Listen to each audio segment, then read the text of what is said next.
Maybe gives more explanation as Be made by the race director about whether he thinks that that is an acceptable surface of the racetrack, and if he doesn't... Charles Leclerc just told the world on live radio that Lewis Hamilton had the right Ferrari all along. That radio message came from lap 65 of the Monaco Grand Prix. Leclerc was running third, a podium at his home race, 5 seconds behind his own teammate, his new Ferrari contract signed just days earlier. Then the brakes failed him at the final corner Anthony Noguet, and the car went straight into the barrier. What he said next went around the world. Honestly, I'm not even going to take the blame. These brakes. Not a quiet apology. Not a sad, sorry guys, to the pit wall. Raw fury.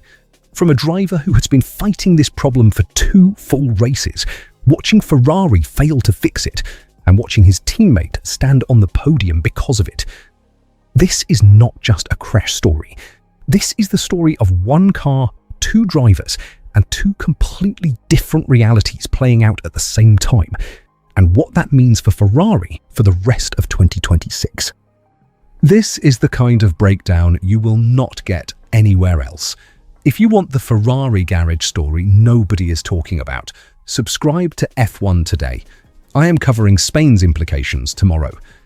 Let me tell you exactly what Leclerc said after the race, because it matters technically. Speaking to Canal Plus, he described the braking system on his SF26 as unacceptable. He said the rear brakes, the ones that stabilize the car on entry to slow corners, had 0 deceleration.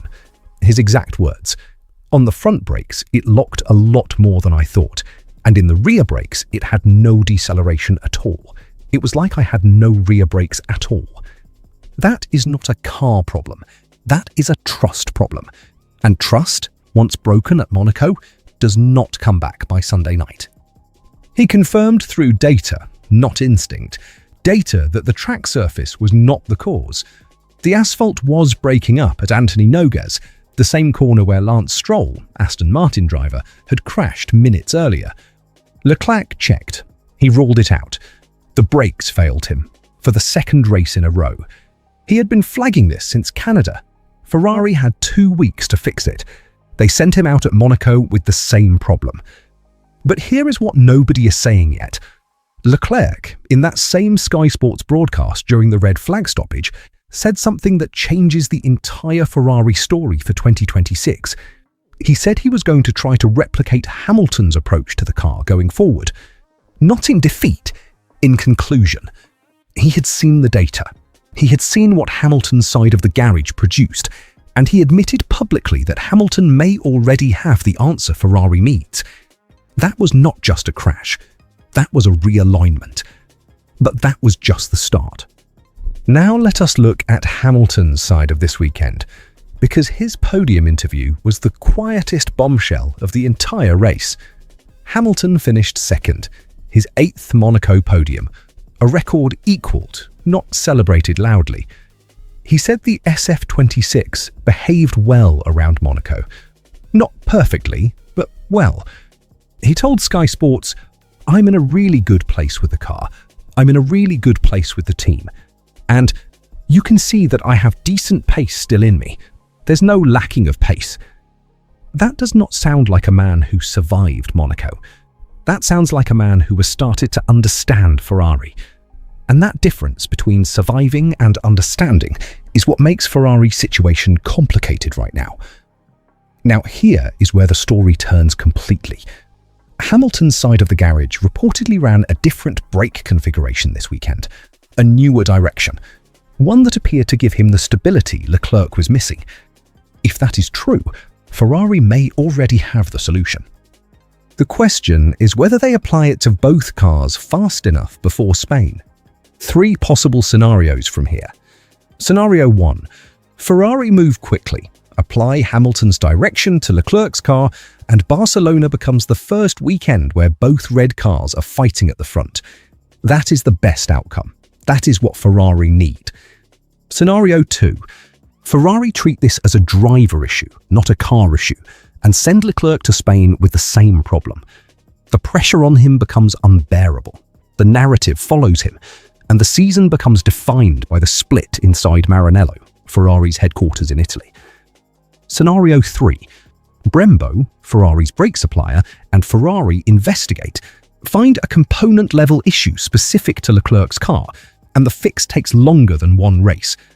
Leclerc goes to Spain with managed risk instead of real trust, and Hamilton's authority inside the team grows with every lap. Ferrari cannot afford scenario 2 or 3. Because stories become pressure, pressure becomes overdriving, overdriving becomes more mistakes. But Monaco was not only a technical story, because while Leclerc was fighting his brakes and Hamilton was managing a 5-second penalty for speeding in the pit lane, which he served under the safety car, something else was happening in the paddock. Kim Kardashian was there. She and sister Khloe Kardashian arrived in the paddock for race day, her first Formula One event as Hamilton's partner. She and Hamilton have been publicly together since the Super Bowl in February. And the moment that the entire internet saw before Hamilton even crossed the finish line was Martin Brundle, former F1 driver and Sky Sports pit lane reporter, famous for his pre-race grid walks, approaching Kim Kardashian on the pit straight. Brundle walked up, introduced himself, asked how she was enjoying F1. Not one word back. Not a look, not a hand wave, nothing. Brundle, who has interviewed everyone from Rihanna to world leaders to every world champion in the sport, stood there for a full 10 seconds while Kim said absolutely nothing. He eventually moved on. Now, here is what you can actually debate. Was it the noise from the engines nearby? Did she genuinely not hear him? Or was she simply not prepared for the fact that in Formula One, Martin Brundle owns that pit lane before every race, and you do not walk through it without that conversation happening? The broadcast team said she probably should have been briefed. Either way, the clip went viral instantly. F1 fans called it a snub of the sport's most respected voice, celebrity culture colliding with racing culture in real time. And then 2 hours later, Hamilton climbed off the podium, walked through the paddock, and blew Kim Kardashian a kiss from P2 at Monaco, with a 5-second penalty absorbed, second in the Drivers' Championship. To his girlfriend, who had just blanked Martin Brundle in front of the world, Hamilton told Kimi Antonelli, Mercedes driver, Monaco Grand Prix winner, currently leading the championship by 66 points, "You're catching me up. He's only 19, so just imagine what the future holds for him. But I'm going to do my best to try and chase him down." That is not a man in crisis. That is a man who has found his footing at Ferrari. The question now is whether Ferrari can give him and Leclerc the same foundation before Spain. Subscribe to F1 today, because tomorrow I am breaking down exactly what Ferrari need to do in Barcelona to stop this from becoming a full garage crisis. Drop one word in the comments. Who do you think Ferrari will actually fix the car for first? Hamilton or Leclerc? If Monaco gave you a new angle on what is really happening inside Ferrari, you will want to be here tomorrow. Tomorrow's video: why Barcelona could make or break Leclerc's 2026 season, and the one technical change Ferrari have to make before Sunday.